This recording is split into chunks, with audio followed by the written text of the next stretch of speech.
Hello ਦੋਸਤੋ, ਅੱਜ ਆਪਾਂ ਕੇਂਦਰੀ ਬਜਟ ਦੇ ਬਾਰੇ ਪੜ੍ਹਾਂਗੇ ਜੀ। ਨਾਲ ਜਿਹੜਾ ਬਜਟ 2022-23 ਦਾ ਆਇਆ ਵਾ ਜੀ, ਉਹਦੇ ਬਾਰੇ ਪੜ੍ਹਾਂਗੇ। ਉਹਦੇ ਨਾਲ ਸੰਬੰਧਿਤ ਜੇ ਬਜਟ ਨਾਲ ਜਿੰਨੇ ਵੀ ਸੰਬੰਧਿਤ ਪ੍ਰਸ਼ਨ ਹੈਗੇ ਜੀ, ਇੰਪੋਰਟੈਂਟ ਫੈਕਟ ਵਗੈਰਾ, ਉਹ ਵੀ ਆਪਾਂ ਕਵਰ ਕਰਾਂਗੇ। ਅਤੇ ਇਹ ਆ ਕਿ ਚੈਨਲ ਸਬਸਕ੍ਰਾਈਬ ਕਰ ਲਿਓ ਜੀ। ਅਤੇ ਜਿਹੜੀ ਵੀ ਇਨਫੋਰਮੇਸ਼ਨ ਦਿੱਤੀ ਗਈ ਆ ਜੀ, ਉਹ ਆਨਲਾਈਨ ਐਗਜ਼ਾਮ ਤੁਹਾਡੇ ਜਿੰਨੇ ਵੀ ਹੈਗੇ ਆ ਜੀ, ਉਹਨਾਂ ਵਿੱਚ ਪੁੱਛੀ ਜਾਣੀ ਆ। ਅਤੇ ਇਹ ਆ ਕਿ ਤੁਹਾਡੇ ਜਿੰਨੇ ਵੀ ਐਗਜ਼ਾਮ ਆ ਜੀ, ਉਹਨਾਂ ਦੀ ਐਗਜ਼ਾਮ ਦੇ ਵਿਊ ਨਾਲ ਇਹ ਸਾਰੀ ਵੀਡੀਓ ਬਹੁਤ ਇੰਪੋਰਟੈਂਟ ਆ।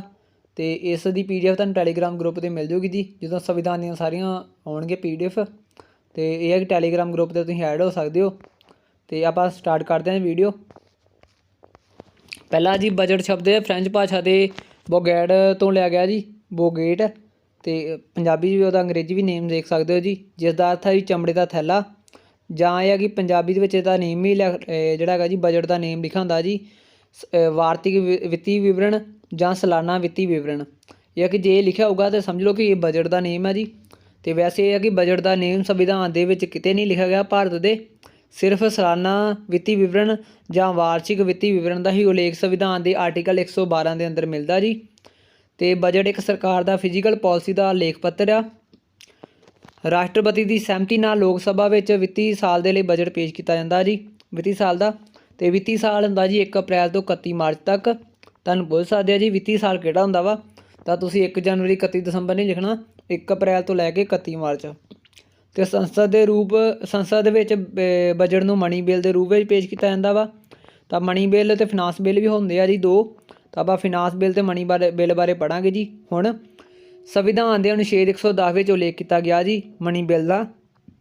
ਇਸ ਨੂੰ ਲੋਕ ਸਭਾ ਵਿੱਚ ਪੇਸ਼ ਕੀਤਾ ਜਾਂਦਾ ਵਾ। ਅਤੇ ਕੋਈ ਬਿੱਲ ਮਨੀ ਬਿੱਲ ਹੈ ਜਾਂ ਨਹੀਂ, ਇਹ ਲੋਕ ਸਭਾ ਦਾ ਸਪੀਕਰ ਦੱਸਦਾ ਜੀ। ਸੰਸਦ ਵਿਧੀ ਵਿੱਚ ਪੈਸੇ ਕਢਵਾਉਣੇ, ਜਮ੍ਹਾਂ ਕਰਨ, ਉਧਾਰ ਲੈਣਾ, ਉਧਾਰ ਦੇਣਾ, ਨਵੇਂ ਟੈਕਸ ਨੂੰ ਲਾਉਣਾ ਜਾਂ ਹਟਾਉਣਾ ਸੰਬੰਧੀ ਪ੍ਰਸਤਾਵ ਨੂੰ ਮਨੀ ਬਿੱਲ ਆਖਦੇ ਆ ਜੀ। ਫਿਨਾਂਸ ਬਿੱਲ ਆ ਜੀ, ਇਹ ਦਸਤਾਵੇਜ਼ ਵਿੱਚ ਨਵੇਂ ਕਰ ਨੂੰ ਲਾਗੂ ਕਰਨ, ਪੁਰਾਣੇ ਕਰਾਂ ਵਿੱਚ ਪਰਿਵਰਤਨ ਕਰਨ ਸੰਬੰਧੀ ਪ੍ਰਸਤਾਵ ਹੁੰਦੇ ਨੇ, ਜਿਸ ਨੂੰ ਫਿਨਾਂਸ ਬਿੱਲ ਕਿਹਾ ਜਾਂਦਾ ਜੀ, ਜਿਸ ਦਾ ਉਲੇਖ ਸੰਵਿਧਾਨ ਦੇ ਆਰਟੀਕਲ 117 ਵਿੱਚ ਕੀਤਾ ਗਿਆ ਹੈ। ਬਜਟ ਫਿਨਾਂਸ ਮਿਨਿਸਟਰ ਤਿਆਰ ਕਰਦਾ ਵਾ, ਨਹੀਂ ਤਾਂ ਵਿੱਤ ਸਚਿਵ ਤਿਆਰ ਕਰਦਾ ਵਾ। ਅਤੇ ਵਿੱਚ ਸਚਿਵ ਹੁੰਦਾ ਜੀ, ਫਿਨਾਂਸ ਸੈਕਟਰੀ ਕਿਹਾ ਜਾਂਦਾ ਉਹਨੂੰ ਵੀ। ਅਤੇ ਪਹਿਲਾਂ ਨਾਲੇ ਤੁਹਾਨੂੰ ਇੱਥੋਂ ਮੈਂ ਦਿਖਾ ਦਾਂ ਕਿ ਆਪਾਂ ਕਿਹੜੇ ਕਿਹੜੇ ਟੌਪਿਕ ਕਵਰ ਕਰਨੇ ਆ ਜੀ। ਆਹ ਚੀਜ਼ਾਂ ਜਿੰਨੀਆਂ ਦੇਖ ਰਿਹਾ ਜੀ ਇੰਪੋਰਟੈਂਟ ਫੈਕਟ ਆ। ਅਤੇ 2000 ਜਿਹੜੇ ਹੈਗੇ ਆ ਜੀ, ਹੁਣ 22-23 ਦਾ ਬਜਟ ਆਇਆ, ਉਹਦੇ ਨਾਲ ਸੰਬੰਧਿਤ ਜਿੰਨੀਆਂ ਵੀ ਚੀਜ਼ਾਂ ਹੈਗੀਆਂ ਇੰਪੋਰਟੈਂਟ, ਅਤੇ ਮੈਂ ਉਹਨਾਂ ਦੇ ਆਰਟੀਕਲ ਦੇ ਉੱਦਾਂ ਹੀ ਫੋਟੋ ਲਈਆਂ ਜੀ। ਅਤੇ ਇਹ ਵੀਡੀਓ ਤੁਸੀਂ ਧਿਆਨ ਨਾਲ ਦੇਖੋਗੇ ਅਤੇ ਤੁਹਾਨੂੰ ਜਿੰਨੇ ਵੀ ਐਗਜ਼ਾਮ ਆਉਣਗੇ ਉਹਨਾਂ ਵਿੱਚ ਇਹ ਚੀਜ਼ਾਂ ਆਰਾਮ ਨਾਲ ਹੀ ਤੁਸੀਂ ਉਹਨੂੰ ਕਰ ਸਕਦੇ ਹੋ ਸੋਲਵ। ਅਤੇ ਆਪਾਂ ਬਜਟ ਦੀਆਂ ਟਾਈਪਸ ਵੀ ਪੜ੍ਹਨੀਆਂ, ਸਾਰਾ ਕੁਛ ਕਰਨਾ। ਹੁਣ ਆਹ ਫਿਨਾਂਸ ਬਿੱਲ ਕਰ ਲਿਆ ਜੀ। ਅਤੇ ਬਜਟ ਬਣਨ ਦੀ ਜਿਹੜੀ ਪ੍ਰੋਸੈਸਿੰਗ ਆ ਜੀ, 70 ਤੋਂ 75 ਦਿਨ ਦੀ ਹੁੰਦੀ ਆ। ਅਤੇ ਸੰਸਦ ਦੁਆਰਾ ਬਜਟ ਤਿਆਰ ਕਰਨ ਤੋਂ ਲੈ ਕੇ ਪਾਸ ਕਰਨ ਤੱਕ ਦਾ ਖਰਚਾ ਜੀ ਵੋਟ ਔਨ ਅਕਾਊਂਟ ਵਿੱਚ ਦੀ ਤਹਿਤ ਪ੍ਰਾਪਤ ਕੀਤਾ ਜਾਂਦਾ ਵਾ। ਅਤੇ ਵੋਟ ਔਨ ਅਕਾਊਂਟ ਵਿੱਚ ਕਿਹੜੇ ਕਿਹੜੇ ਚੀਜ਼ਾਂ ਆਉਂਦੀਆਂ ਅੱਗੇ ਮੈਂ ਤੁਹਾਨੂੰ ਦੱਸਾਂਗਾ ਜੀ। ਇਸ ਦਾ ਸੰਵਿਧਾਨ ਦੇ ਅਨੁਛੇਦ 116 ਵਿੱਚ ਉਲੇਖ ਆ ਜੀ ਵੋਟ ਔਨ ਅਕਾਊਂਟ ਦਾ, ਕਿ ਜਿਹੜੇ ਖਰਚੇ ਵਗੈਰਾ ਦਾ।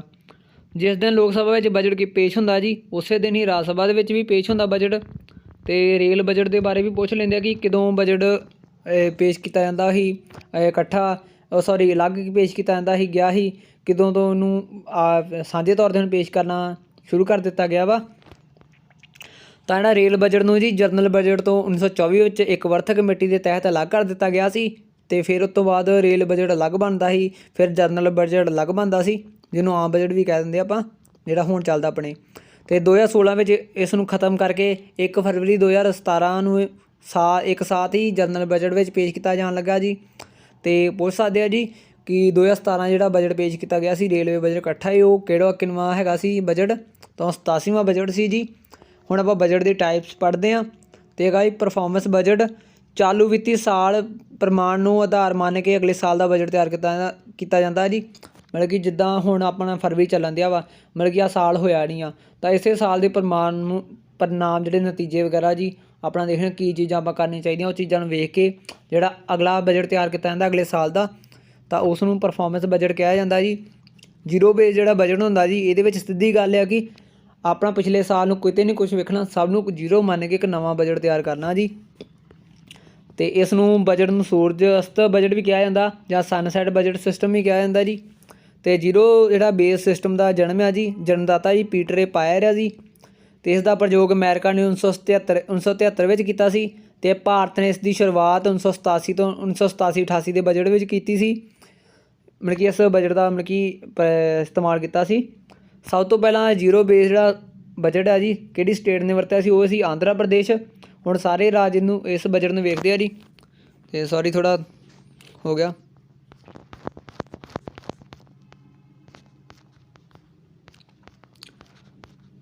ਤੇ ਵਰਤਮਾਨ ਵਿੱਚ ਜਿਹੜੀ ਹੈਗੀ ਆ ਜੀ ਆਪਣੀ ਫਾਈਨਾਂਸ ਮਿਨਿਸਟਰ ਆ ਜੀ, ਉਹ ਨਿਰਮਲਾ ਸੀਤਾਰਮਨ ਆ ਜੀ।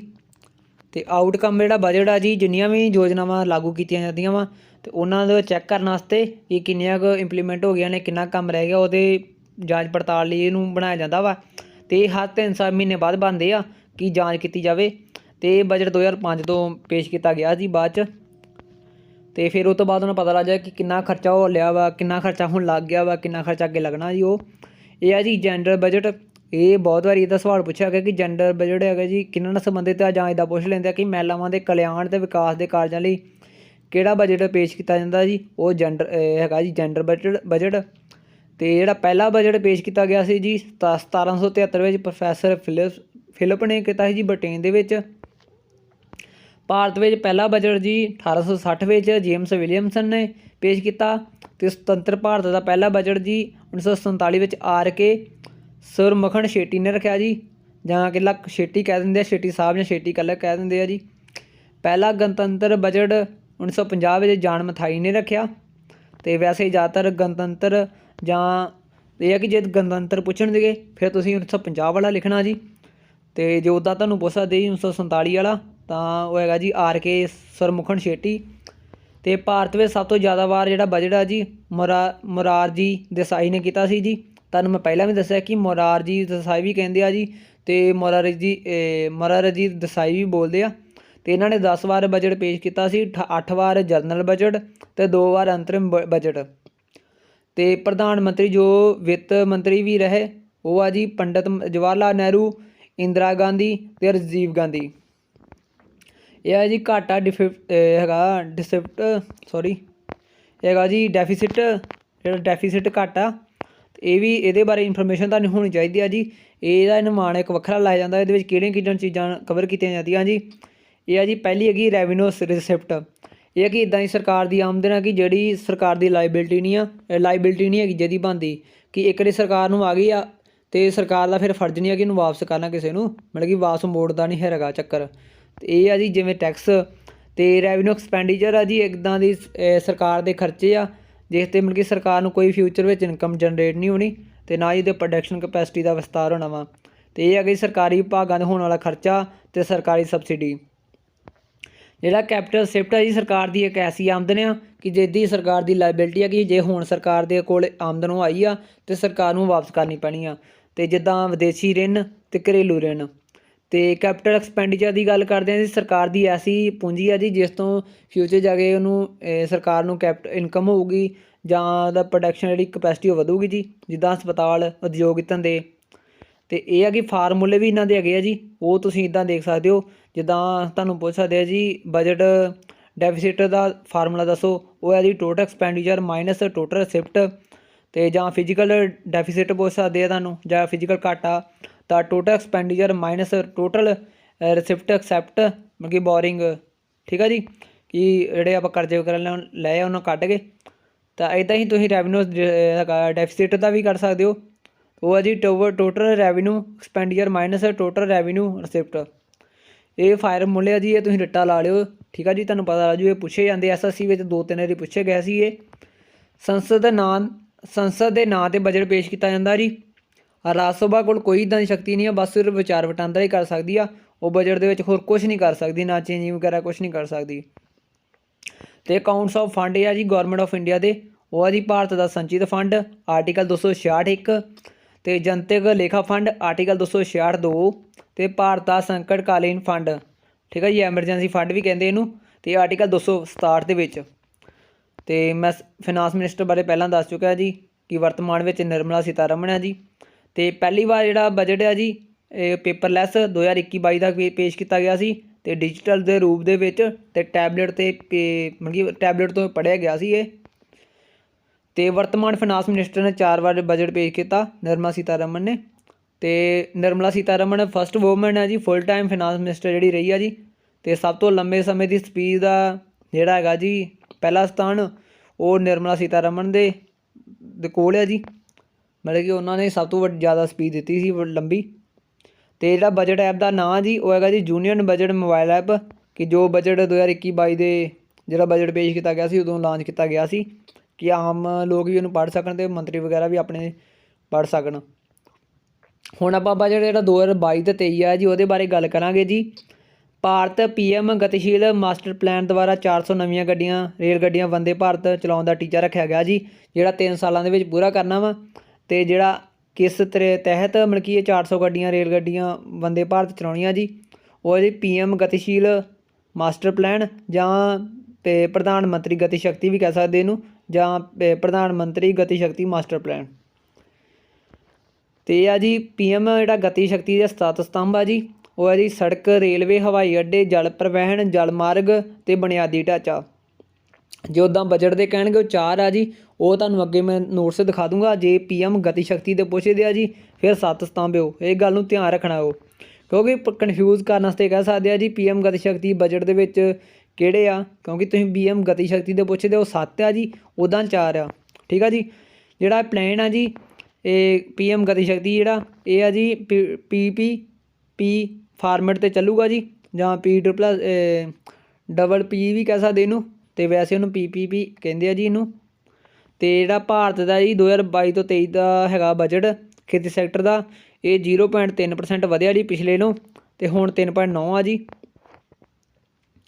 ਭਾਰਤ ਜਿਹੜਾ ਹੈਗਾ ਜੀ ਭਾਰਤ ਬਜਟ 2022 ਜਿਹੜਾ 22 ਅਤੇ 23 ਆ ਜੀ, ਜਿਹੜਾ ਉਹਦੇ ਤਹਿਤ ਜਿਹੜੇ ਰਾਸ਼ਟਰੀ ਮਾਰਗ ਆ ਅਤੇ ਇਹ ਕਿੰਨੇ ਬਣਾਉਣੇ ਆ, ਮਤਲਬ ਕਿ ਕਿੰਨੇ ਕਿਲੋਮੀਟਰ ਤੱਕ ਬਣਾਉਣੇ ਆ, ਉਹ ਆ ਜੀ 25,000 ਕਿਲੋਮੀਟਰ ਤੱਕ ਬਣਾਉਣੇ ਆ। ਅਤੇ ਪ੍ਰਤੀ ਦਿਨ ਦਾ ਜਿਹੜਾ ਹੈਗਾ ਟੀਚਾ ਜੀ 70 ਕਿਲੋਮੀਟਰ ਹੈ ਜੀ, ਅਤੇ ਪਹਿਲਾਂ ਹੁੰਦਾ ਸੀ ਇਹ 40 ਕਿਲੋਮੀਟਰ। ਅਤੇ ਇਸ ਦੇ ਲਈ ਜਿਹੜਾ ਕੁੱਲ ਬਜਟ ਆ ਜੀ 20 ਕਰੋੜ ਰੁਪਏ ਹੈਗਾ ਵਾ, ਮਤਲਬ ਕਿ ਪੇਸ਼ ਕੀਤਾ ਕਿ ਇਹਨਾਂ ਨੇ ਵਿਵਸਥਾ ਕੀਤੀ ਆ ਕਿ ਰਾਸ਼ਟਰੀ ਮਾਰਗ ਬਣਾਉਣ ਵਾਸਤੇ। ਬਾਕੀ ਕਿ ਜਿਹੜਾ ਕਿੰਨੇ ਵੀ ਕਰੋੜ ਹੁੰਦੇ ਆ ਜੀ ਉਹ ਇੱਕ ਬਜਟ ਬਣਾ ਲੈਂਦੇ ਆ ਕਿ ਇੰਨਾ ਚੀਜ਼ ਇਹ 'ਤੇ ਖਰਚਾ ਲੱਗੂਗਾ। ਬਾਕੀ ਕਿ ਉਹ ਤੋਂ ਘੱਟ ਵੱਧ ਲੱਗੇ ਉਹ ਪਤਾ ਨਹੀਂ ਹੁੰਦਾ ਕਿ ਕੀ ਕਰਦੇ ਉਹਦਾ।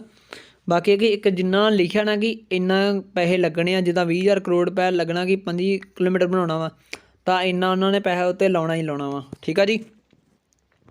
ਉਹ ਜਾਂ ਟੈਂਡਰ ਵਗੈਰਾ ਕਿਸੇ ਨੂੰ ਦੇ ਦਿੰਦੇ ਆ ਫਿਰ ਅੱਗੇ, ਅਤੇ ਉਹ ਫਿਰ ਬਣਾਉਂਦੇ ਰਹਿੰਦੇ ਆ। ਅਤੇ 44,605 ਕਰੋੜ ਦਾ ਜਿਹੜਾ ਹੈਗਾ ਜੀ ਕੇਨ ਬੇਤਵਾ ਨਦੀ 'ਤੇ ਖਰਚ ਆਵੇਗਾ।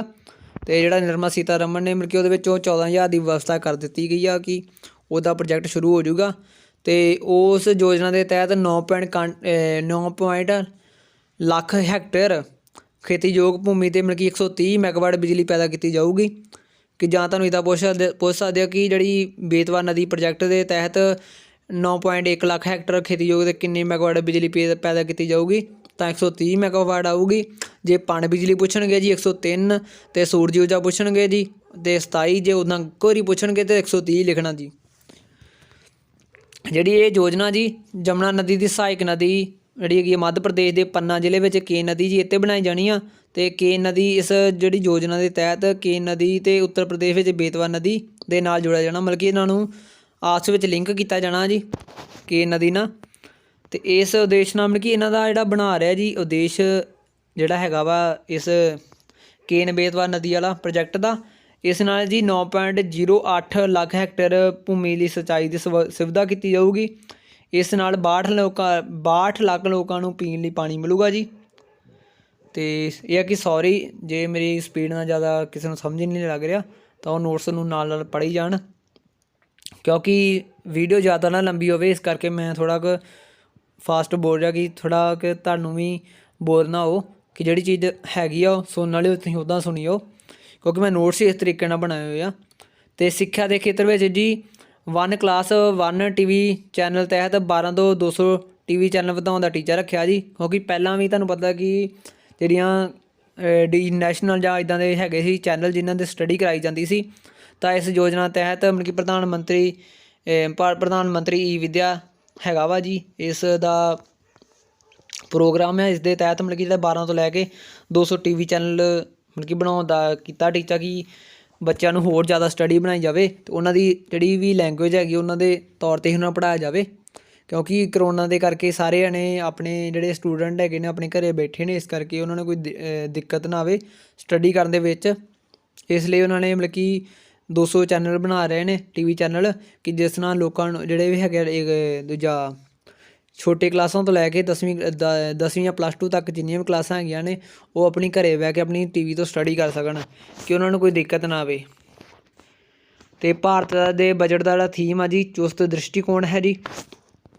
ਅਤੇ ਜਿਹੜਾ ਵਿੱਤੀ ਸਾਲਾਨਾ ਕਾਰਪੋਰੇਟ ਟੈਕਸ ਹੈ ਜੀ, ਜਿਹੜੇ ਕਾਰਪੋਰੇਟ ਟੈਕਸ ਹੈਗੇ ਆ ਜੀ ਉਹ 18% ਤੋਂ ਘਟਾ ਕੇ ਬਜਟ 2022-23 ਵਿੱਚ 15% ਕਰ ਦਿੱਤੇ ਗਏ ਆ।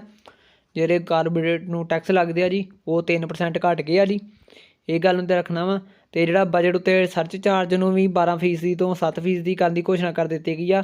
ਮਤਲਬ ਕਿ ਬਜਟ ਉੱਤੇ ਜਿਹੜਾ ਸਰਚ ਚਾਰਜ ਲੱਗਦਾ ਜੀ ਉਹ 12% ਤੋਂ 7% ਕਰ ਦਿੱਤਾ ਗਿਆ ਵਾ। ਭਾਰਤ ਹਰ ਘਰ ਨਲ ਤੋਂ ਜਲ 2022-23 ਦੇ ਤਹਿਤ ਜਿਹੜੀ ਮਤਲਬ ਕਿ ਹਰ ਘਰ ਦੇ ਵਿੱਚ ਮਤਲਬ ਕਿ ਪਾਣੀ ਬਚਾਉਣ ਦੀ ਜਿਹੜੀ ਹੋਈ ਆ, ਮਤਲਬ ਕਿ ਹਰੇਕ ਦੇ ਟੂਟੀਆਂ ਵਗੈਰਾ ਲੱਗੀਆਂ ਹੋਣ, ਤਾਂ ਉਸ ਤਹਿਤ ਆ ਕਿ 3.5 ਕਰੋੜ ਘਰਾਂ ਨੂੰ ਕਵਰ ਕੀਤਾ ਜਾਵੇਗਾ। ਮਤਲਬ ਕਿ ਇਹਨਾਂ ਦੇ ਘਰਾਂ ਵਿੱਚ ਮਤਲਬ ਕਿ ਇੱਕ ਟੂਟੀਆਂ ਵਗੈਰਾ ਲਗਾਈਆਂ ਜਾਣਗੀਆਂ ਕਿ ਉਹਨਾਂ ਨੂੰ ਕੋਈ ਪਾਣੀ ਦੀ ਦਿੱਕਤ ਵਗੈਰਾ ਨਾ ਆਵੇ, ਕਿਉਂਕਿ ਕਈਆਂ ਦੇ ਘਰਾਂ ਵਿੱਚ ਨਲਕਾ ਵਗੈਰਾ ਕੁਛ ਨਹੀਂ ਹੁੰਦਾ। ਅਤੇ ਵਰਤਮਾਨ ਵਿੱਚ ਇਹ ਸਕੀਮ ਚੱਲਣ ਦੀ ਹੈ, ਵੈਸੇ ਪੂਰੀ ਹੋ ਜਾਣੀ ਚਾਹੀਦੀ ਸੀ ਪਰ ਹੋਈ ਨਹੀਂ ਹਲੇ। ਇਸ ਸਕੀਮ ਤਹਿਤ ਮਤਲਬ ਕਿ 8.7 ਕਰੋੜ ਘਰਾਂ ਨੂੰ ਕਵਰ ਕੀਤਾ ਹੈ, ਮਤਲਬ ਕਿ ਇੰਨੇ ਘਰਾਂ ਨੂੰ ਕਵਰ ਕਰ ਲਿਆ ਵਾ ਕਿ ਜਿਨ੍ਹਾਂ ਵਿੱਚੋਂ ਮਤਲਬ ਕਿ 5.5 ਕਰੋੜ ਘਰਾਂ ਨੂੰ ਮਤਲਬ ਕਿ ਪਿਛਲੇ 2 ਸਾਲਾਂ ਤੋਂ ਮਤਲਬ ਕਿ ਪਾਣੀ ਮਿਲ ਰਿਹਾ ਵਾ। ਅਤੇ ਇਹ ਜਿਹੜੀ ਯੋਜਨਾ ਜੀ ਇਹ 'ਤੇ 60 ਕਰੋੜ ਦੀ ਵਿਵਸਥਾ ਕੀਤੀ ਗਈ ਆ, ਮਤਲਬ ਕਿ ਇਹਦੇ ਲਈ 60 ਕਰੋੜ ਦਾ ਅਰੇਂਜਮੈਂਟ ਕੀਤਾ ਗਿਆ ਕਿ ਇੰਨਾ ਖਰਚਾ ਲੱਗੂ ਹੁਣ, ਕਿ ਇਹ ਪਰਿਵਾਰ ਕਵਰ ਕਰਨੇ ਆ ਕਿ ਇਹਨਾਂ ਦੇ ਘਰਾਂ 'ਚ ਪਾਣੀ ਦੀ ਸਹੂਲਤ ਪ੍ਰੋਵਾਈਡ ਕੀਤੀ ਜਾਵੇ ਪੀਣ ਵਾਸਤੇ। ਜਿਹੜਾ ਬਜਟ 22-23 ਆ ਜੀ ਇਹਦੇ ਤਹਿਤ ਡਿਜੀਟਲ ਕ੍ਰਿਪਟੋ ਕਰੰਸੀ ਆ ਜੀ, ਇਹ 'ਤੇ 30% ਟੈਕਸ ਲੱਗੂਗਾ। ਇਸ ਤੋਂ ਇਲਾਵਾ ਕ੍ਰਿਪਟੋ ਕਰੰਸੀ ਦੀ ਜੇ ਆਪਾਂ ਖਰੀਦ ਅਤੇ ਵਿਕਰੀ ਕਰਦੇ ਹਾਂ ਜੀ ਉਹ 'ਤੇ 1% ਦੀ TDS ਲੱਗੂਗਾ। ਅਤੇ ਜੇ ਆਪਾਂ ਕਿਸੇ ਨੂੰ ਤੋਹਫੇ ਵਜੋਂ ਕ੍ਰਿਪਟੋ ਕਰੰਸੀ ਦਿੰਦੇ ਹਾਂ ਜੀ ਉਹ 'ਤੇ ਵੀ ਟੈਕਸ ਲੱਗੂਗਾ। ਜਿਹੜਾ ਜਲ ਜੀਵਨ ਮਿਸ਼ਨ ਆ ਜੀ 2021-22 ਵਿੱਚ ਉਹਦੇ ਲਈ ਜੀ 45,011 ਕਰੋੜ, ਅਤੇ ਇਸ ਵਾਰ 2022-23 ਵਿੱਚ 60,000 ਕਰੋੜ ਦੀ ਵਿਵਸਥਾ ਕੀਤੀ ਗਈ ਆ ਜੀ। ਅਤੇ ਇਹ ਯੋਜਨਾ 2019 ਵਿੱਚ ਸ਼ੁਰੂ ਹੋਈ ਸੀ, ਮਤਲਬ ਕਿ ਇਹ ਵੀ ਮਤਲਬ ਕਿ ਜਲ ਨਾਲ ਸੰਬੰਧਿਤ ਆ ਜੀ। ਜਿਹੜੀ ਯੋਜਨਾ ਪਹਿਲਾਂ ਸ਼ੁਰੂ ਸੀ 2021 ਤੋਂ ਵਿੱਚ ਹੀ, ਅਤੇ ਇਹਦੇ ਨਾਲ ਕਿ ਤੁਹਾਨੂੰ ਸਹੂਲਤ ਦਿੱਤੀ ਜਾਵੇ ਜਿੰਨੀ ਵੀ ਦੇ ਸਕਦੇ ਹਾਂ ਜੀ, ਕਿਉਂਕਿ ਕਈ ਜਿਹੜੀਆਂ ਚੀਜ਼ਾਂ ਹੁੰਦੀਆਂ ਜੀ ਉਹ ਆਪਣੇ ਲੋਕਾਂ ਦੇ ਭਲਾਈ ਵਾਸਤੇ ਕੰਮ ਕਰਦੀਆਂ ਨੇ, ਕਿ ਜਿਨ੍ਹਾਂ ਤੋਂ ਕੋਈ ਵੀ ਸਰਕਾਰ ਨੂੰ ਇਨਕਮ ਵਗੈਰਾ ਨਹੀਂ ਹੁੰਦੀ। ਅਤੇ ਕੁਛ ਚੀਜ਼ਾਂ ਇੱਦਾਂ ਦੀ ਬਣਾਉਂਦੀ ਆ ਕਿ ਜਿਨ੍ਹਾਂ ਤੋਂ ਸਰਕਾਰ ਨੂੰ ਇਨਕਮ ਜਨਰੇਟ ਹੁੰਦੀ ਆ ਅਤੇ ਲੋਕਾਂ ਦਾ ਵੀ ਭਲਾ ਹੁੰਦਾ ਰਹਿੰਦਾ ਵਾ। ਅਤੇ ਮੈਂ ਤੁਹਾਨੂੰ ਪਿਛਲਾ ਡਾਟਾ ਤਾਂ ਦੱਸ ਰਿਹਾ ਜੀ ਕਿੰਨੇ ਕਰੋੜ ਪਿਛਲੇ ਸਾਲ ਸੀ, ਇਸ ਕਰੋੜ ਕਿੰਨਾ ਵਧਿਆ ਵਾ, ਕਿਉਂਕਿ ਪਿਛਲੇ ਸਾਲ ਪੁੱਛ ਸਕਦੇ ਆ ਕਿ ਕਿੰਨਾ ਸੀ ਅਤੇ ਕਿੰਨਾ ਵਧਿਆ ਵਾ। ਤਾਂ ਇਹ ਜੀ ਤੁਹਾਨੂੰ ਪਿਛਲਾ ਡਾਟਾ ਹੀ ਪਤਾ ਹੋਊਗਾ, ਅਗਲਾ ਵੀ ਡਾਟਾ ਪਤਾ ਹੋਊਗਾ, ਤੁਸੀਂ ਆਰਾਮ ਨਾਲ ਘਟਾ ਕੇ ਤੁਸੀਂ ਦੱਸ ਸਕਦੇ ਹੋ ਕਿੰਨਾ ਸੀ। ਅਤੇ ਇਹ ਜਿਹੜੀ ਯੋਜਨਾ ਸੀ 2019 ਵਿੱਚ ਸ਼ੁਰੂ ਹੋਈ ਸੀ ਜੀ, ਜਦੋਂ ਬਜਟ ਪੇਸ਼ ਕੀਤਾ ਗਿਆ ਸੀ। ਅਤੇ ਪ੍ਰਧਾਨ ਮੰਤਰੀ ਸਵਾਸਥ ਜਾਂ PM ਸਵਾਸਥ ਜਿਹੜੀ ਸੁਰੱਖਿਆ ਯੋਜਨਾ ਜੀ, ਇਸ ਦੇ ਅੰਤਰਗਤ 2021-22 ਦੇ ਮੁਕਾਬਲੇ 2022-23 ਦੇ ਬਜਟ ਵਿੱਚ 2600 ਕਰੋੜ ਵਧਾਏ ਗਏ ਜੀ। ਅਤੇ ਪਹਿਲਾਂ 2021-22 ਬਜਟ ਵਿੱਚ ਹੈਗੇ ਸੀ 7400 ਕਰੋੜ ਸੀ, ਅਤੇ ਹੁਣ ਮਤਲਬ ਕਿ ਹੈਗੇ ਆ ਜੀ 10,000 ਕਰੋੜ ਰੁਪਏ ਵਿਵਸਥਾ ਕੀਤੀ ਗਈ ਆ। ਅਤੇ ਇਹ ਮਿਸ਼ਨ ਦੀ ਜਿਹੜੀ ਹੈਗਾ ਜੀ, ਇਹ ਮਿਸ਼ਨ ਜਿਹੜਾ ਹੈਗਾ ਵਾ ਇਹ 2006 ਤੋਂ ਚੱਲ ਰਿਹਾ ਵਾ। ਹਾਲ ਵਿੱਚ ਬਜਟ 2022-23 ਵਿੱਚ ਸਰਕਾਰ ਦੁਆਰਾ ਰੱਖਿਆ ਗਿਆ ਇਹ ਡਿਫੈਂਸ ਸੈਕਟਰ ਦੇਸ਼ ਦੇ ਬਜਟ ਦਾ 8% ਹੈ, ਮਤਲਬ ਕਿ ਜਿੰਨਾ ਵੀ ਦੇਸ਼ ਦਾ ਕੁੱਲ ਬਜਟ ਆ ਜੀ ਉਹਦਾ 8% ਹੈਗਾ ਜੀ, ਉਹ ਸਰਕਾਰ ਨੇ ਡਿਫੈਂਸ ਸੈਕਟਰ ਹੀ ਰੱਖਿਆ ਵਾ। ਕਿ ਜਿਹੜਾ ਆਪਾਂ ਉੱਦਾਂ ਕਰੀਏ ਗੱਲ 5.25 ਲੱਖ ਕਰੋੜ ਆ ਜੀ ਡਿਫੈਂਸ ਸੈਕਟਰ ਲਈ। ਅਤੇ ਬਜਟ 2022-23 ਦੇ ਅਨੁਸਾਰ ਸਰਕਾਰ 39.5 ਲੱਖ ਕਰੋੜ ਖਰਚ ਕਰੇਗੀ, ਅਤੇ ਪੂੰਜੀਗਤ ਖਰਚੇ ਕਰੂਗੀ ਜੀ 10.68 ਲੱਖ ਰੁਪਏ। ਇਹ ਗੱਲ ਨੂੰ ਧਿਆਨ ਰੱਖਣਾ, ਪੂੰਜੀਗਤ ਖਰਚੇ ਵੱਖ ਹੁੰਦੇ ਆ ਜੀ, ਅਤੇ ਸਰਕਾਰ ਦੇ ਜਿਹੜੇ ਦੂਜੇ ਬਜਟ ਆ ਜੀ ਉਹ ਵੱਖਰੇ ਹੁੰਦੇ ਆ। ਜੇ ਤੁਹਾਨੂੰ ਮਤਲਬ ਪੂੰਜੀਗਤ ਖਰਚੇ ਦੱਸਣ ਪੁੱਛਣ ਤਾਂ ਫਿਰ ਤੁਸੀਂ 10.68 ਲੱਖ ਰੁਪਏ ਕਹਿਣਾ ਜੀ, ਜੇ ਤੁਹਾਨੂੰ ਉੱਦਾਂ ਬਜਟ ਪੁੱਛਣ ਤਾਂ 39.45, ਠੀਕ ਆ ਜੀ। ਅਤੇ ਵਿਕਾਸ ਦਰ ਆ ਜੀ 9.2% ਦੀ ਅਨੁਮਾਨ ਲਗਾਈ ਗਈ ਸੀ ਜੀ 2021-22 ਦੇ ਵਿੱਚ, ਅਤੇ ਹੁਣ 2022-23 ਦਾ ਅਨੁਮਾਨ ਆ ਜੀ 8 ਤੋਂ 8.5 ਵੀ ਹੋ ਸਕਦੀ ਆ। ਅਤੇ ਜੇ ਮੰਨ ਲਓ ਕਿ ਤੁਹਾਨੂੰ 8 ਤੋਂ 8.5 ਨਾ ਮਿਲੇ ਅਤੇ 9.2 ਹੀ ਮਿਲੇ ਤਾਂ ਤੁਸੀਂ 9.2 ਵੀ ਲਗਾ ਸਕਦੇ ਹੋ, ਕਿਉਂਕਿ ਇਹਨਾਂ ਨੇ ਇਹ ਵੀ ਗੱਲ ਲਿਖੀ ਕਿ 8 ਤੋਂ ਵੈਸੇ 8.5 ਰਹਿਣ ਦਾ ਅਨੁਮਾਨ ਆ, ਤੇ ਜੇ ਕਹਿੰਦੇ ਕਿ ਵੱਧਦੀ ਆ ਵਿਕਾਸ ਦਰ ਤਾਂ 9.2 ਜਾ ਸਕਦੀ ਆ। ਵੈਸੇ 8 ਤੋਂ ਲੈ ਕੇ 8.5 ਦੀ ਗੱਲ ਮੇਨ ਆ ਜੀ। ਬਾਕੀ ਆ ਕਿ ਵਿੱਤੀ ਸਾਲ ਜਿਹੜਾ ਹੈਗਾ ਜੀ 2022-23 ਮਤਲਬ ਕਿ ਬਜਟ ਦੇ ਇਸ ਦੇ ਅਨੁਸਾਰ ਹੈ ਕਿ ਸਰਕਾਰ ਦੀ ਆਮਦਨ ਦਾ 15% ਇਨਕਮ ਟੈਕਸ ਰਾਹੀਂ ਆਉਂਦਾ ਵਾ ਜੀ। ਮਤਲਬ ਕਿ ਜਿਹੜਾ ਟੈਕਸ ਤੋਂ ਇਨਕਮ ਜਿਹੜੀ ਸਰਕਾਰ ਨੂੰ ਆਊਗੀ ਜੀ ਟੈਕਸ ਤੋਂ, ਉਹ 15% ਹੋਊਗੀ ਜੀ ਬਜਟ ਦੇ ਅਕੋਰਡਿੰਗ। ਤੇ ਬਜਟ ਹੈ ਜੀ ਜਿਹੜਾ 2021-22 ਵਾਲਾ ਜੀ, ਉਹ 'ਚ ਫਿਜ਼ੀਕਲ ਘਾਟਾ ਹੈਗਾ ਸੀ। ਮੈਂ ਤੁਹਾਨੂੰ ਪਹਿਲਾਂ ਵੀ ਦੱਸਿਆ ਕਿ ਘਾਟਾ ਕਿੱਦਾਂ ਹੁੰਦਾ ਵਾ, ਕਿਹੜੀ ਚੀਜ਼ ਦਾ ਹੁੰਦਾ ਵਾ, ਤਾਂ ਉਹ ਜੀ 6.9 ਸੀ। ਪਰ ਇਹ ਹੈ ਕਿ 2022 ਤੇ ਅਨੁਮਾਨ ਹੈ ਕਿ 6.4 ਹੋ ਜਾਊਗਾ। ਮਤਲਬ ਕਿ ਜਿਹੜਾ ਸਰਕਾਰ ਨੂੰ ਘਾਟਾ ਪੈਂਦਾ ਵਾ ਉਹ ਹੋਰ ਘੱਟ ਜਾਊਗਾ, ਮਤਲਬ ਕਿ ਖਰਚਾ ਘੱਟ ਹੋ ਜਾਊਗਾ। ਇਹ ਆ ਜੀ ਜੇ ਤੁਹਾਨੂੰ ਪੁਆਇੰਟ 'ਤੇ ਪੁੱਛੇ ਕਿੰਨੇ % ਘੱਟ ਗਿਆ ਉਹ ਤੋਂ, ਅਤੇ ਤੁਸੀਂ 6.9 ਤੋਂ 6.4 ਦੇ ਵਿੱਚ ਜਿਹੜਾ ਅੰਤਰ ਉਹ ਲਿਖ ਸਕਦੇ ਹੋ। ਅਤੇ ਵੈਸੇ ਆ ਕਿ ਉੱਦਾਂ ਤੁਸੀਂ ਕਰੰਟ ਦਾ ਹੀ ਵਰਤਮਾਨ ਰੱਖਣਾ ਚੇਤੇ, ਉਹ ਆ ਜੀ 6.4। ਬਜਟ ਆ ਜੀ ਜਿਹੜਾ 2022 ਦਾ 23 ਦਾ, ਇਸ ਦੇ ਅਨੁਸਾਰ ਹੈ ਜੀ ਨੈਸ਼ਨਲ ਹੈਲਥ ਮਿਸ਼ਨ ਦੇ 37,800 ਕਰੋੜ ਖਰਚ ਕਰਨ ਦਾ ਫੈਸਲਾ ਕੀਤਾ ਗਿਆ ਜੀ। ਅਤੇ ਹੁਣ ਜਿਹੜਾ ਵੀ ਜਿਹੜਾ ਚੱਲਦੇ ਆ ਜੀ ਏਜ਼ ਆਫ ਡੂਇੰਗ ਬਿਜ਼ਨਸ ਨੂੰ ਨਿਰਮਲਾ ਸੀਤਾਰਮਨ ਨੇ ਏਜ਼ ਆਫ ਲਿਵਿੰਗ ਨੇਮ ਦਿੱਤਾ ਜੀ। ਪਹਿਲਾਂ ਜਿਹੜਾ ਹੁਣ ਚੱਲੂਗਾ ਜੀ ਏਜ਼ ਆਫ ਡੂਇੰਗ ਚੱਲੂਗਾ, ਏਜ਼ ਆਫ ਡੂਇੰਗ ਬਿਜ਼ਨਸ ਚੱਲੂਗਾ। ਇਸ ਤੋਂ ਬਾਅਦ ਜਿਹੜਾ ਅਗਲਾ ਚਰਨ ਹੋਊਗਾ ਜੀ ਉਹ ਏਜ਼ ਆਫ ਲਿਵਿੰਗ ਹੋਊਗਾ, ਕਿਉਂਕਿ ਏਜ਼ ਆਫ ਡੂਇੰਗ 'ਚ ਜਿਹੜੇ ਕੰਮ ਹੁੰਦੇ ਆ ਉਹ ਕੀਤੇ ਜਾਣਗੇ, ਅਤੇ ਜਿਹੜਾ ਏਜ਼ ਆਫ ਲਿਵਿੰਗ ਦੇ ਵਿੱਚ ਹੋਣਗੇ ਕੰਮ ਉਹ ਕੀਤੇ ਜਾਣਗੇ। ਅਤੇ ਜਿਹੜਾ ਕਰਦਾਤਾ ਰਿਟਰਨ ਫਾਈਲ ਵਾਲੀ ਜੀ, ਉਹਦੇ ਵਿੱਚ 2 ਸਾਲ ਦਾ ਦਿੱਤਾ ਗਿਆ ਸਮਾਂ, ਕਿ ਜਿੱਦਾਂ ਮੰਨ ਲਓ ਹੁਣ ਤੁਹਾਡਾ ਵਿੱਤੀ ਵਾਰਸ਼ਿਕ ਹੈਗਾ ਵਾ ਰਿਟਰਨ ਕਰਨ ਵਾਲਾ, ਮਤਲਬ ਕਿ ਜਿਹੜਾ ਸਾਲ ਉਹ 2022 ਆ, ਤਾਂ ਉਹਦੇ ਵਿੱਚ ਤੁਸੀਂ ਰਿਟਰਨ ਫਾਈਲ ਵਿੱਚ ਕੋਈ ਸੁਧਾਰ ਕਰਨਾ ਚਾਹੁੰਦੇ ਹੋ, ਕੋਈ ਅੰਦਰ ਐਡਿਟ ਵਗੈਰਾ ਕਰਨਾ ਚਾਹੁੰਦੇ ਹੋ, ਤਾਂ ਤੁਹਾਨੂੰ 2 ਸਾਲ 2024 ਤੱਕ ਟਾਈਮ ਮਿਲੂਗਾ ਕਿ ਤੁਸੀਂ ਉਹਦੇ ਵਿੱਚ ਐਡੀਟਿੰਗ ਵਗੈਰਾ ਕਰ ਸਕਦੇ ਹੋ। ਅਤੇ ਬਜਟ 2022-23 ਦੇ ਅਨੁਸਾਰ ਆ ਜੀ ਭਾਰਤ ਵਿੱਚ ਸ਼ਡਿਊਲ ਜਿਹੜੇ ਕਮਰਸ਼ੀਅਲ ਬੈਂਕ ਆ ਜੀ, ਉਹ 75 ਜ਼ਿਲ੍ਹਿਆਂ ਵਿੱਚ 75 ਡਿਜੀਟਲ ਬੈਂਕਿੰਗ ਇਕਾਈਆਂ ਸਥਾਪਿਤ ਕਰਨਗੀਆਂ। ਕਿ ਜਿਹੜੀਆਂ ਕਿਹੜੇ ਬੈਂਕ ਆ ਜੀ, SBI, national bank, regional rural bank, foreign bank ਅਤੇ ਪ੍ਰਾਈਵੇਟ ਬੈਂਕ। ਇਹ 75 ਜ਼ਿਲ੍ਹਿਆਂ ਵਿੱਚ 75 ਜ਼ਿਲ੍ਹਿਆਂ ਦੇ ਵਿੱਚ ਮਤਲਬ ਕਿ ਵੱਖ-ਵੱਖ ਆਪਣੇ 75 ਡਿਜੀਟਲ ਬੈਂਕਿੰਗ ਇਕਾਈਆਂ ਸਥਾਪਿਤ ਕਰਨਗੀਆਂ ਜੀ, ਕਿ ਜਿਨ੍ਹਾਂ ਨਾਲ ਲੋਕਾਂ ਨੂੰ ਡਿਜੀਟਲ ਫਾਰਮ ਨਾਲ ਜੋੜਿਆ ਜਾਵੇ, ਮਤਲਬ ਕਿ ਡਿਜੀਟਲ ਸਾਰਾ ਕੰਮ ਹੋਵੇ, ਕਿ ਪੇਪਰਲੈਸ ਘੱਟ ਹੋਵੇ, ਪੇਪਰਲੈਸ ਕੰਮ ਕਰਨਾ ਹੈ। ਅਤੇ ਪ੍ਰਧਾਨ ਮੰਤਰੀ ਗ੍ਰਾਮ ਸੜਕ ਯੋਜਨਾ ਵਿੱਚ ਜੀ 19,000 ਕਰੋੜ ਦੀ ਵਿਵਸਥਾ ਕੀਤੀ ਗਈ ਆ, ਅਤੇ ਪਿਛਲੇ ਸਾਲ ਆ ਜੀ 1,400 ਕਰੋੜ ਸੀ। ਕਿਉਂਕਿ ਇਹ ਜਿਹੜਾ ਵੀ ਗ੍ਰਾਮ ਸੜਕ ਯੋਜਨਾ ਮਤਲਬ ਕਿ ਸੜਕਾਂ ਬਣਾਉਣ ਦਾ ਕੰਮ ਆ ਜੀ, ਉਹਦਾ ਪਹਿਲਾਂ ਇੰਨੇ ਕਰੋੜ ਦਾ ਪ੍ਰੋਜੈਕਟ ਸੀ, ਉਹ ਹੁਣ ਉਹ ਤੋਂ ਵੱਧ ਗਿਆ ਜੀ। ਹੁਣ ਜਿਹੜਾ ਜੀ 5,000 ਕਰੋੜ ਵੱਧ ਗਿਆ ਜੀ। ਇਹ ਗੱਲ ਨੂੰ ਧਿਆਨ ਰੱਖਣਾ, ਵਾਧਾ ਬੋਲ ਸਕਦੇ ਆ ਤੁਹਾਨੂੰ, ਅਤੇ ਜਾਂ ਫਿਰ ਤੁਹਾਨੂੰ ਉੱਦਾਂ ਬੋਲ ਸਕਦੇ ਕਿੰਨੇ ਕਰੋੜ ਆ, ਅਤੇ ਉੱਦਾਂ ਜੇ ਪੁੱਛਣ ਤਾਂ 19 ਕਰੋੜ ਆ ਜੀ, 19,000 ਕਰੋੜ ਆ। ਅਤੇ ਜੇ ਮਤਲਬ ਕਿ ਵਾਧਾ ਪੁੱਛਣ ਤਾਂ ਫਿਰ 5,000 ਕਰੋੜ। ਜੇ ਮਤਲਬ ਕਿ ਕਿਸੇ ਨੂੰ ਕੋਈ ਕੰਮ ਯੋਜਨਾ ਨੂੰ ਪੂਰਾ ਕਰਨਾ ਵਾ, ਦੂਜੇ ਨੇ ਜਿਹੜੀਆਂ ਸਰਕਾਰ ਵੱਲੋਂ ਮਤਲਬ ਕਿ ਬਜਟ ਵਿੱਚ ਪੇਸ਼ ਕੀਤੀ ਗਈ ਆ, ਜਿਹੜੀ ਗਤੀਸ਼ੀਲ ਸ਼ਕਤੀ ਵਾਲਾ PM ਗਤੀ ਸ਼ਕਤੀ, ਤਾਂ ਉਸ ਯੋਜਨਾ ਨੂੰ ਪੂਰਾ ਕਰਨ ਲਈ ਜੇ ਮਤਲਬ ਕਿ ਰਾਜ ਸਰਕਾਰ ਤੋਂ ਪੈਸੇ ਥੁੜ ਗਏ ਆ, ਤਾਂ ਉਹ ਕੇਂਦਰ ਸਰਕਾਰ ਤੋਂ 1 ਲੱਖ ਕਰੋੜ ਦੀ ਰਾਸ਼ੀ 50 ਸਾਲਾਂ ਲਈ ਲੈ ਸਕਦੀ ਆ ਜੀ, ਬਿਨਾਂ ਕਿਸੇ ਵਿਆਜ 'ਤੇ।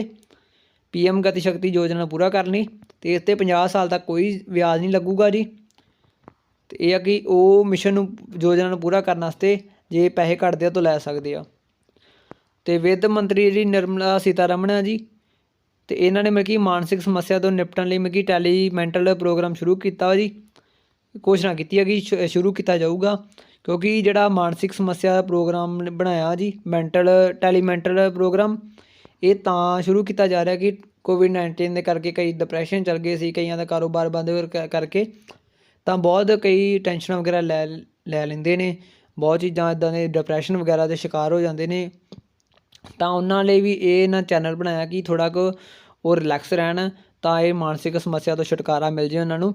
ਇਸ ਕਰਕੇ ਟੈਲੀਮੈਂਟਲ ਪ੍ਰੋਗਰਾਮ ਸ਼ੁਰੂ ਕੀਤਾ ਜਾਊਗਾ ਜੀ ਜਲਦੀ। ਇਸ ਬਜਟ ਦੇ ਵਿੱਚ ਇਹ ਗੱਲ ਕੀਤੀ ਗਈ ਆ ਜੀ।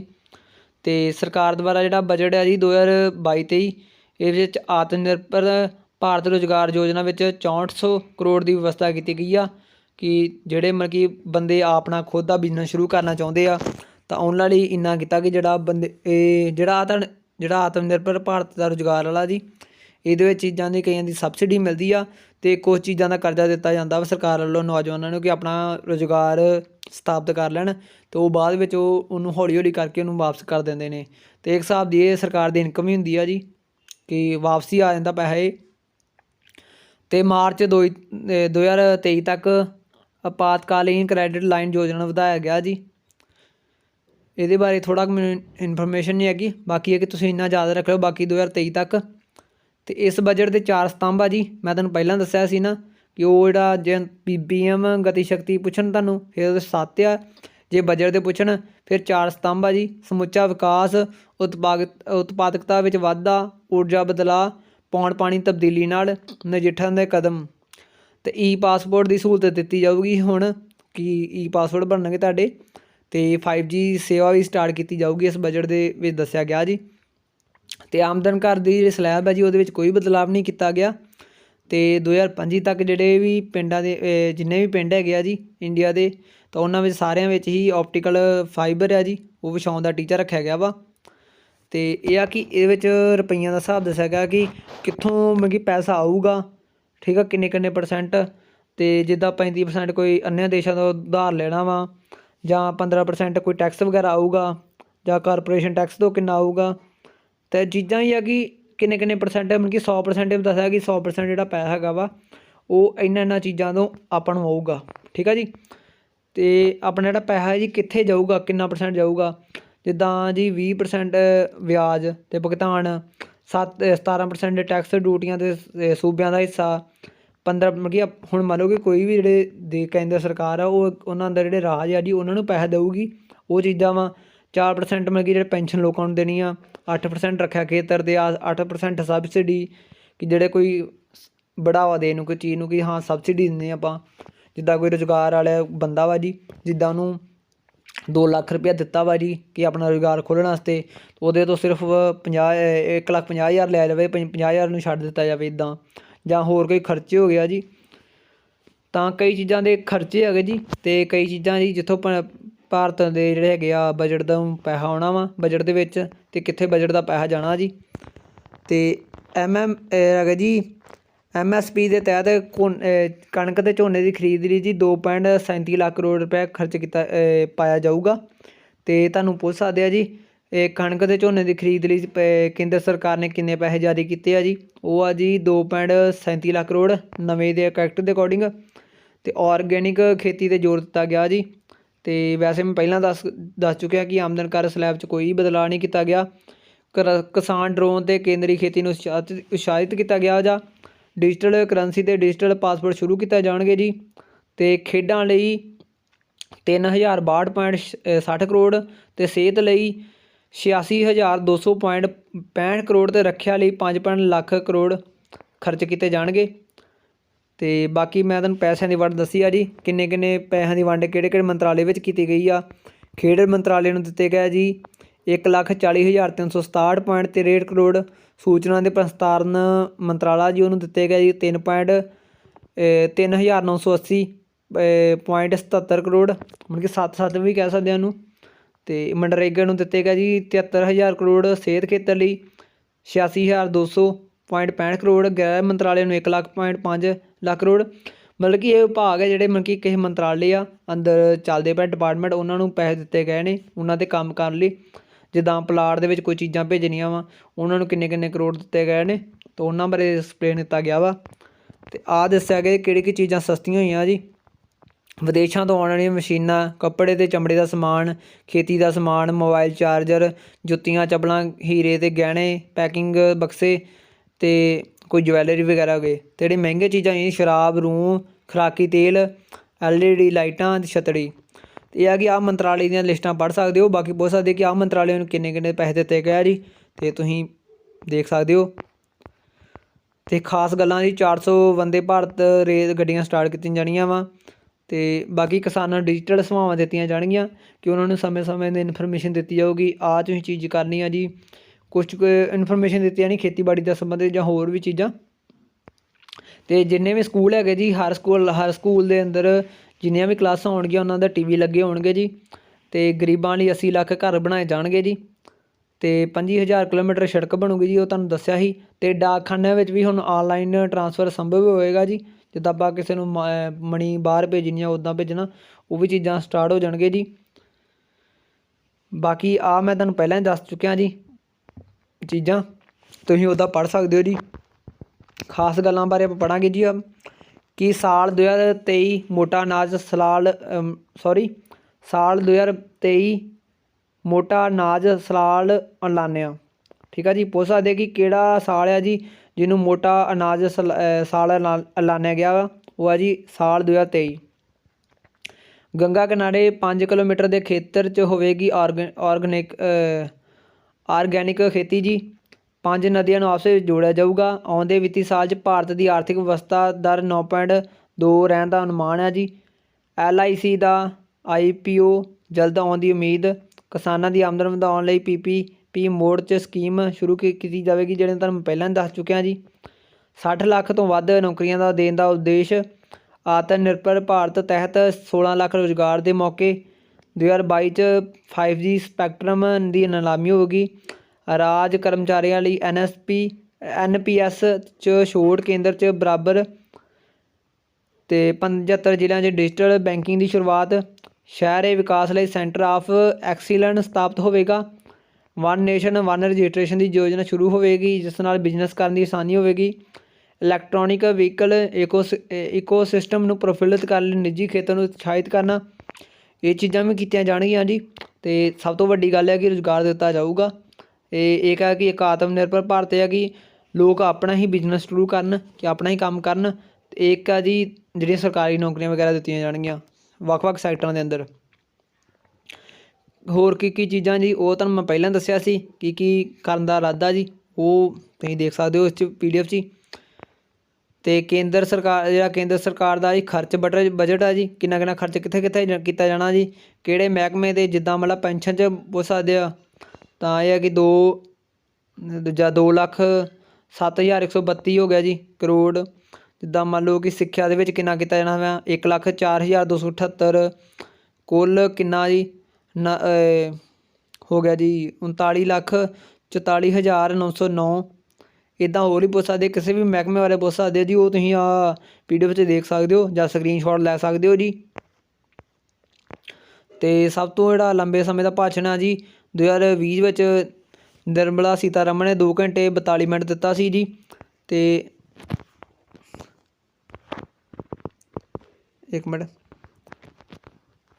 ਅਤੇ ਹੋਰ ਵੀ ਸਾਰਾ ਕੁਛ ਹੈਗਾ ਜੀ। ਦੂਜੇ ਸਭ ਤੋਂ ਲੰਬੇ ਬਜਟ ਭਾਸ਼ਣ ਦਾ ਰਿਕਾਰਡ ਵੀ ਵਿੱਤ ਮੰਤਰੀ ਸੀਤਾਰਮਨ ਦੇ ਹੀ ਨਾਂ ਹੈ। ਜੁਲਾਈ 2019 'ਚ ਆਪਣਾ ਪਹਿਲਾ ਬਜਟ ਪੇਸ਼ ਕਰਦਿਆਂ ਉਹਨਾਂ 2 ਘੰਟੇ 17 ਮਿੰਟ ਦਾ ਭਾਸ਼ਣ ਦਿੱਤਾ ਸੀ। ਅਤੇ ਇਹ ਆ ਕਿ ਹੋਰ ਵੀ ਦੱਸਿਆ ਗਿਆ ਜੀ ਕਿੰਨੇ ਸ਼ਬਦ ਬੋਲੇ ਸੀ। ਅਤੇ ਜਿਹੜਾ ਸਭ ਤੋਂ ਮਨਮੋਹਨ ਸਿੰਘ ਨੇ ਹੈਗੇ ਸੀ ਜੀ ਲਿਖੇ ਸੀ ਬੋਲੇ ਜਿਹੜੇ 18,650। ਅਤੇ ਅਰੁਣ ਜੇਤਲੀ ਨੇ ਜੀ 18,604। ਅਤੇ ਜਿਹੜੇ ਹੈਗੇ ਆ ਜੀ ਹਥਰੂ ਭਾਈ ਹੈਗੇ ਆ ਜੀ ਮੂਲ ਜੀ ਭਾਈ ਪਟੇਲ, ਅਤੇ ਇਹਨਾਂ ਦਾ ਸਭ ਤੋਂ ਛੋਟਾ ਭਾਸ਼ਣ ਸੀ ਜੀ। ਅਤੇ ਇਹਨਾਂ ਨੇ 800 ਸ਼ਬਦ ਬੋਲੇ ਸਿਰਫ। ਅਤੇ ਜਿਹੜਾ ਖੇਡ ਬਜਟ ਆ ਜੀ ਉਹ ਹੈਗਾ ਜੀ, ਖੇਡ ਬਜਟ ਵਧਾਇਆ ਗਿਆ ਜੀ 305.58 ਕਰੋੜ ਰੁਪਏ ਵਧਾਇਆ ਗਿਆ ਵਾ, ਕਿ ਜਿਨ੍ਹਾਂ ਵਿੱਚ ਉਹਨਾਂ ਨੂੰ ਜਿਹੜੇ ਹੈਗੇ ਆ ਖਿਡਾਰੀ ਆ ਜੀ ਉਹਨਾਂ ਨੂੰ ਹੋਰ ਸਪੋਰਟਸ ਕੋਟਾ ਜਾਂ ਕੋਈ ਫੰਡ ਵਗੈਰਾ ਦੇਣੇ ਆ ਜੀ, ਉਹਨਾਂ ਸੰਬੰਧਿਤ ਆ ਜੀ। ਬਾਕੀ ਕਿਹੜੇ ਮਹਿਕਮੇ ਨੂੰ ਕਿੰਨੇ ਪੈਸੇ ਦਿੱਤੇ ਗਏ ਨੇ, ਕਦੋਂ ਤੱਕ ਮਹਿਕਮਾ ਪੂਰਾ ਹੋ ਜੂ ਕੰਪਲੀਟ, ਕਿੰਨੀ ਵਾਧਾਦਾਰ ਹੋਈ ਆ ਜੀ, ਉਹ ਚੀਜ਼ਾਂ ਧਿਆਨ ਰੱਖਣੀਆਂ ਵਾ। ਅਤੇ ਬਾਕੀ ਮਾਫੀ ਚਾਹੁੰਦਾ ਜੀ ਜਿੱਥੋਂ ਮੇਰੇ ਤੋਂ ਕੋਈ ਮਿਸਟੇਕ ਹੋ ਗਈ ਆ ਜੀ। ਬਾਕੀ ਜਿਹੜੀਆਂ ਵੀ ਚੀਜ਼ਾਂ ਹੈਗੀਆਂ ਜੀ ਇੰਪੋਰਟੈਂਟ ਆ ਜੀ, ਇਹ ਤੋਂ ਕੋਈ ਵੀ ਚੀਜ਼ ਤੁਹਾਨੂੰ ਬਾਹਰ ਨਹੀਂ ਮਿਲੂਗੀ। ਅਤੇ ਇਹ ਚੀਜ਼ਾਂ ਪੜ੍ਹੀਆਂ ਹੋਊਗੀ ਅਤੇ ਤੁਸੀਂ ਆਰਾਮ ਨਾਲ ਹੀ ਆਪਣਾ ਪੇਪਰ ਕਰ ਸਕਦੇ ਹੋ ਜੀ, ਜੋ ਵੀ ਕੁਐਸਚਨ ਆ ਜਾਏ ਤੁਹਾਨੂੰ। ਅਤੇ ਬਾਕੀ ਆ ਕਿ ਇਹ ਬਜਟ 2022 ਅਤੇ 23 ਵਾਲਾ ਜੀ, ਇਹ ਇੰਪੋਰਟੈਂਟ ਆ। ਇਹ 'ਚੋਂ ਤੁਹਾਨੂੰ ਸੈਂਟਰ ਦੇ ਐਗਜ਼ਾਮ 'ਚ ਬਹੁਤ ਹੀ ਕੁਐਸਚਨ ਮਿਲ ਜਾਣਗੇ ਜਿਹੜੇ ਐਗਜ਼ਾਮ ਆਉਣਗੇ। ਜਿੱਦਾਂ SSC ਦੇ ਜਿੰਨੇ ਐਗਜ਼ਾਮ ਆਉਣੇ ਆ, ਰੇਲਵੇ ਜਾਂ ਹੋਰ ਵੀ ਐਗਜ਼ਾਮ ਹੋਣੇ ਨੇ ਸੈਂਟਰ ਦੇ, ਤਾਂ ਪੰਜਾਬ ਦੇ ਜਿਹੜੇ ਐਗਜ਼ਾਮ ਹੋਣਗੇ ਇਹਨਾਂ 'ਚ ਵੀ ਤੁਹਾਨੂੰ ਕੋਈ ਕੁਐਸਚਨ ਮਿਲ ਜਾਣਗੇ ਜੀ।